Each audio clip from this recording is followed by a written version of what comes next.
In the heart of the world's busiest trade routes, bordered by Africa to the west and the Arabian Peninsula to the east, lies a body of water that is shaping the future of global geopolitics, the Red Sea. The Red Sea stretches over 2,200 kilometers, connecting the Mediterranean via the Suez Canal in the north to the Arabian Sea through the Bab el-Mandeb Strait in the south. It is one of the most vital maritime corridors on Earth. Nearly 10% of global trade passes through this narrow sea.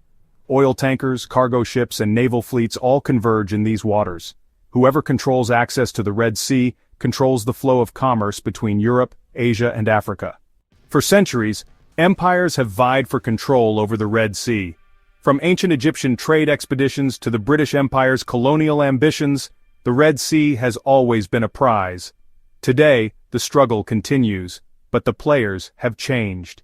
The Red Sea is now the epicenter of a modern strategic contest. The United States maintains a naval presence in Djibouti. China has built its first overseas military base there too. Russia is eyeing Port Sudan for a naval outpost.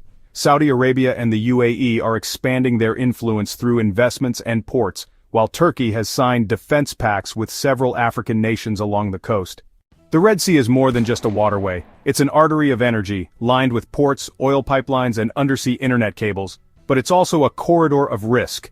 Piracy, terrorism, and regional conflicts in Yemen, Sudan, and the Horn of Africa make security fragile.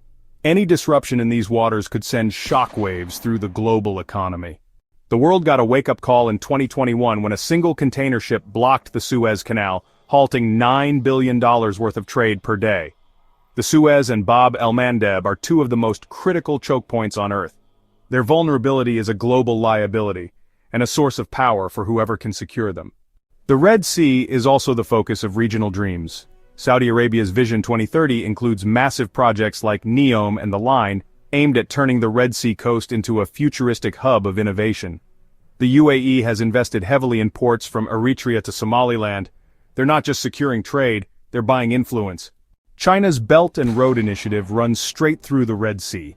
By financing infrastructure, ports, and railways, Beijing is establishing a new maritime Silk Road and extending its reach deep into Africa and the Middle East.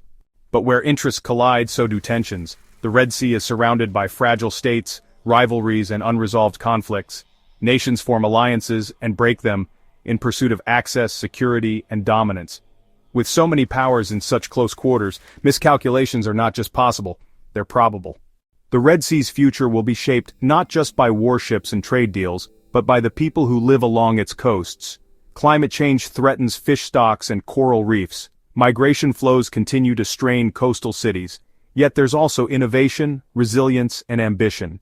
In a world where power is increasingly maritime, the Red Sea is no longer just a body of water. It's a global crossroads, and everyone, from Washington to Beijing, Riyadh to Moscow, is watching.